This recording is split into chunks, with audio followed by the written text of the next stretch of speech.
In this video, I'll show you how to delete an old Facebook account that's no longer accessible.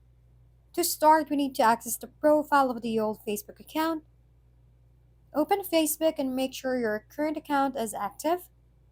Search for your old account using the search bar at the top. Once found, click on the three dot icon next to Messages and select Report Profile. Choose Pretending to be Someone and select Me. Click Submit to report the profile. Facebook will review your report and the account may be deleted within hours or days. Thank you for watching. We hope this video helped you figure things out. If we've been helpful, kindly give us a thumbs up and don't forget to hit the subscribe and bell button for more contents. For any questions and suggestions, comment down below.